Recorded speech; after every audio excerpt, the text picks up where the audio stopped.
Bendigo al Señor porque hoy, en esta su iglesia, y los queridos hermanos de la Iglesia Presbiteriana Reformada que nos acogen, hemos confluido en realidad en Betania, en esa casa en la que tantas veces nuestro Señor había venido a descansar y a reponerse tras el viaje desde Galilea para entrar en la ciudad santa en Jerusalén. Pedimos al Espíritu Santo que hoy la palabra, el propio Cristo, ilumine nuestras mentes y nuestro corazón, conlleve el encuentro personal con Jesús, nuestro Salvador, que llega a Betania, tal vez para resucitar lo que en nosotros ha podido morir o está en un riesgo grave. Pedimos al Espíritu Santo que realice eso que se ha proclamado ahora. Tu hermano resucitará. Yo soy la resurrección y la vida. El que cree en mí, aunque muera, vivirá. Y ninguno de los que viven y tienen fe en mí morirá para siempre. ¿Crees esto? Qué maravilloso el silencio que se ha hecho hoy tras estas dos preguntas. Y ojalá que con Marta podamos decir: sí, Señor, yo creo que tú eres el Mesías, el Hijo de Dios, que había de venir al mundo. En la palabra que también se ha proclamado, providencialmente yo tenía en la mente desde hace unos días la primera carta de Pedro, y es la que ustedes habían situado como referencia del Nuevo Testamento. Y quisiera atrasarme 2 versículos para arrancar con el inicio de esta carta. Pedro, apóstol de Jesucristo, saluda a los que viven como extranjeros, dispersos en el Ponto, Galacia, Capadocia, Asia, Bitinia. Saluda a los que han sido elegidos según la previsión de Dios Padre y han sido santificados por el Espíritu para obedecer a Jesucristo y recibir la aspersión de su sangre. Y ahí sí ya hemos escuchado esa proclamación: bendito sea Dios Padre de nuestro Señor Jesucristo, que en su gran misericordia nos hizo renacer por la resurrección de Jesucristo a una esperanza viva, a una herencia incorruptible, incontaminada e imperecedera. Permítanme recordar que nosotros en la Iglesia Católica estamos celebrando un jubileo especial de la esperanza. Esperanza que en la carta de Pedro, un poquito más adelante, resulta maravillosamente luminosa. En el capítulo 3 dice: ustedes siempre dispuestos a dar razón de su esperanza a todo el que les pidiere por ella, pero siempre háganlo con dulzura y respeto. Gracias a la fe, nos decía Pedro, el poder de Dios los conserva para la salvación dispuesta a ser revelada en el momento final. Por eso ustedes se regocijan a pesar de las diversas pruebas que deben sufrir momentáneamente. Y ahí nos indica una orientación. La fe conlleva la alabanza, la gloria, el honor, que se abrirá el día de la revelación de Jesucristo. Y quisiera centrar en el verbo ver, que une a esta carta de Pedro y a este episodio del Evangelio de Juan en el capítulo 20, porque dice Pedro: lo aman sin haberlo visto, y creyendo en él sin verlo todavía, se alegran con un gozo indecible y lleno de gloria. Tomás no estaba con ellos cuando llegó Jesús, y ellos, los que sí estaban, le dijeron: hemos visto al Señor. Si no veo la marca de los clavos. Y hoy hemos venido aquí para escuchar al propio Señor. La paz esté con ustedes. Y quizá a nosotros, a todas las confesiones, nos vuelve a retar el Señor. Si han dudado, traigan su dedo, acerquen la mano. En adelante no sean incrédulos, sino hombres y mujeres de fe. Y tenemos ahí la primera confesión del Nuevo Testamento, explícita, completa, perfecta, la de Tomás. Señor mío y Dios mío. Y ahí la bienaventuranza que nos regala hoy el Señor. Dichosos, felices, los que creen sin haber visto. Muchas cosas ha visto la historia de la humanidad y me toca a mí recordar que para nosotros tiene un matiz profundamente ecuménico este año 2025. Como ustedes saben, en los materiales de esta jornada se habla de los 1700 años desde el Concilio de Nicea, pero también nosotros necesitamos retomar el camino que partió en el último concilio ecuménico en el Vaticano II hace 60 años. En aquel camino, en aquellos años de convulsiones sociales y culturales, aprendimos a retomar el camino de la plena comunión. Nosotros en los años 60 pasábamos como Iglesia Católica de una iglesia de alguna manera constantiniana, una iglesia de cristiandad. Y entonces nos hemos ido dando cuenta que el Espíritu nos lleva y nos emplaza a ser una iglesia en diáspora, como lo era aquella pequeña comunidad de la Roma de Pedro o la de Corinto de Pablo. Hoy quizá nos asemejamos cada vez más a esa pequeña alianza de Israel, en cuanto que como comunidades cristianas somos, más que una institución, un movimiento itinerante, carismático. Sabemos que no tenemos en este mundo morada permanente, sino que estamos llamados, quizá hoy, aquí, en La Habana, en tantos lugares, llamados a convertirnos en oasis, en puntos de luz, puntos de vida, para ofrecer a nuestros contemporáneos, que tantas veces vagan sin un rumbo cierto, ese agua de la vida.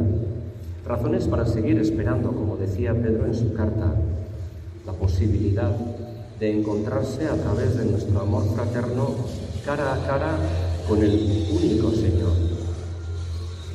El hecho de que hoy oremos juntos pone el corazón de Dios en fiesta, porque de verdad el mundo creerá si somos completamente uno, como el Hijo en el Padre y el Padre en el Hijo.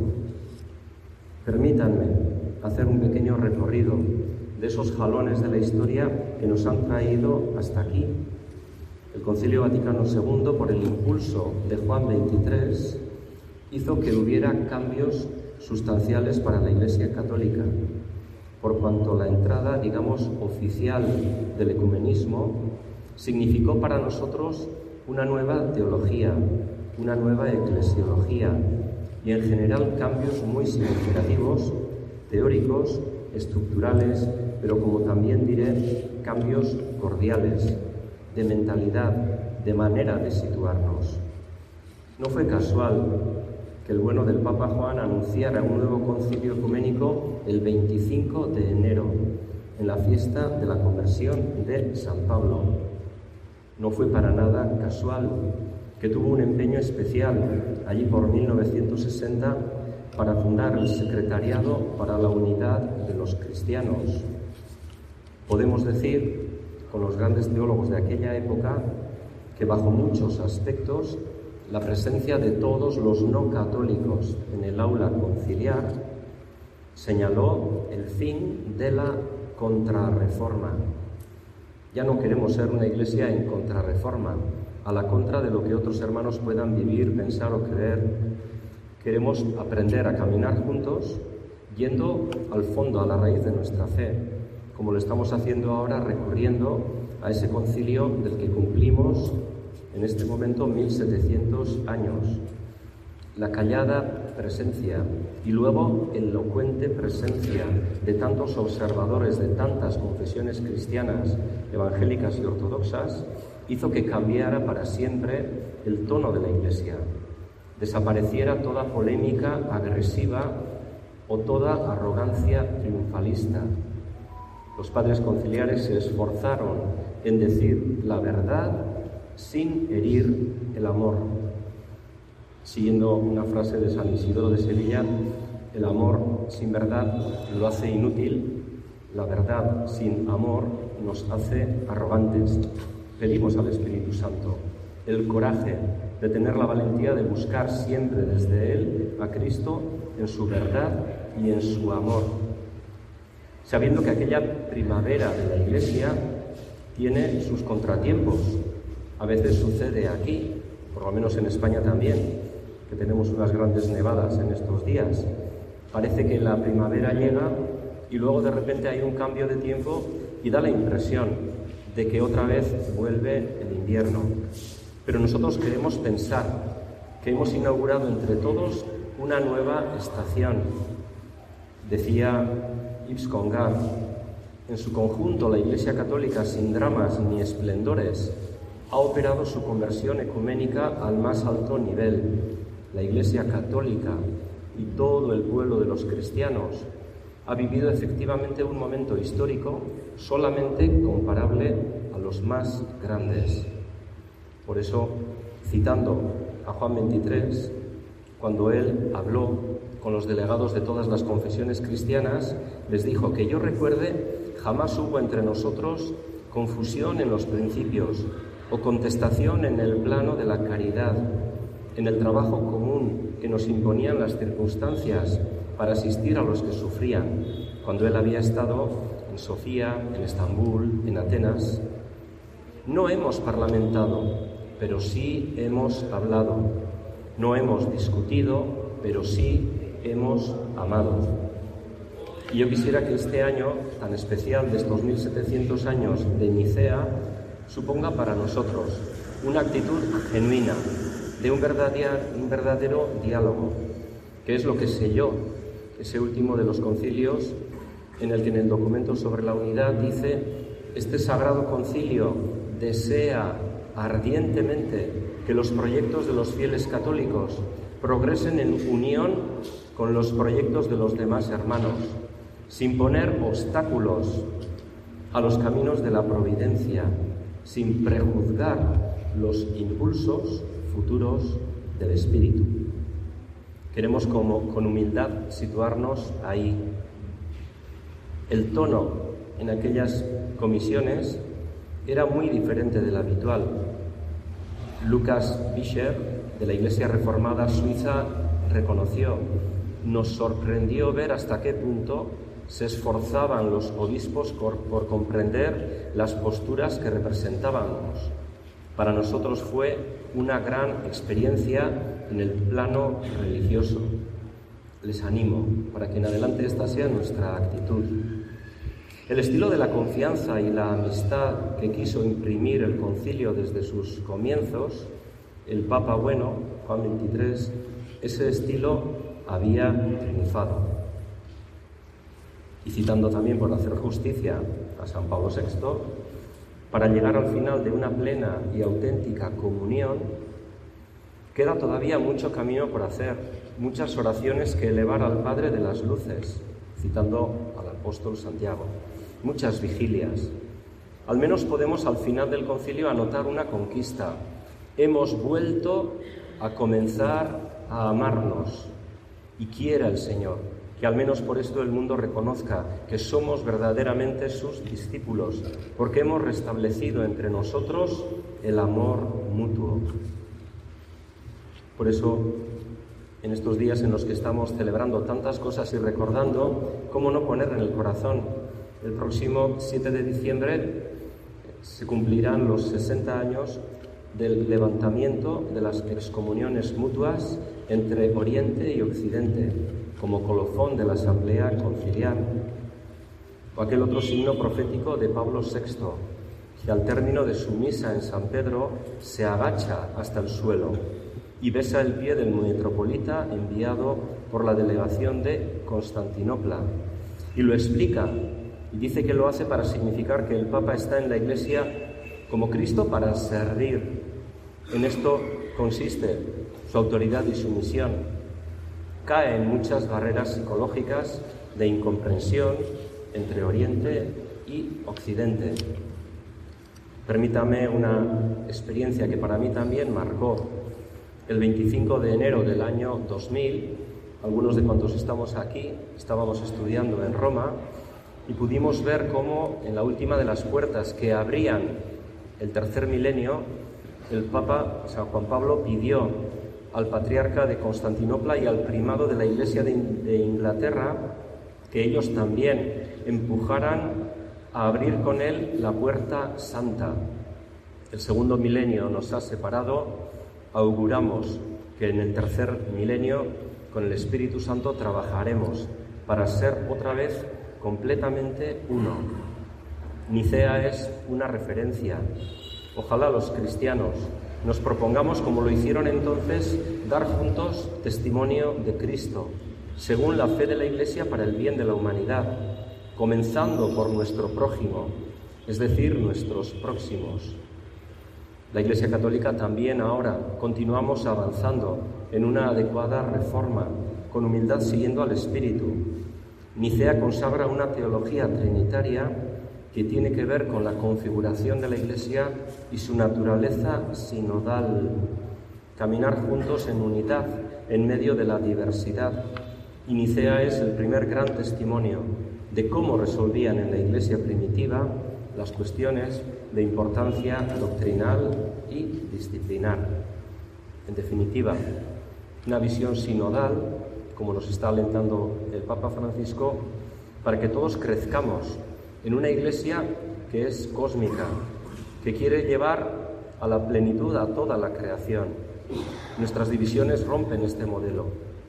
Por eso estamos llamados a hacer progresar la unidad cristiana en orden a un testimonio auténtico de Dios en nuestro mundo.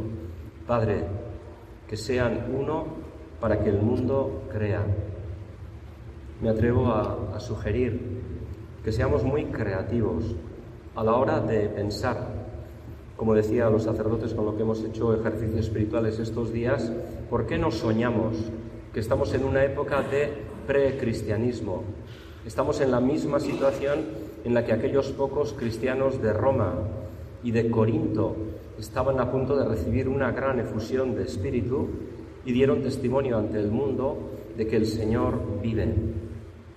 También, qué maravilla si este año, el día 20 de abril, la Pascua, coincidimos, católicos y ortodoxos. El Papa Francisco y el Papa Tabandros II de Alejandría se han manifestado a favor de encontrar una fecha común para todos los cristianos, de una forma definitiva. Porque un aforismo de la Iglesia antigua dice: quita la resurrección y destruirás al instante el cristianismo. ¿Crees esto? Espíritu Santo, derrama tu santa unción sobre cada uno de nosotros, sobre nuestras comunidades a las que pertenecemos, y para que con Tomás podamos decir ante el mundo con un solo corazón, con una esperanza indestructible: Señor mío y Dios mío.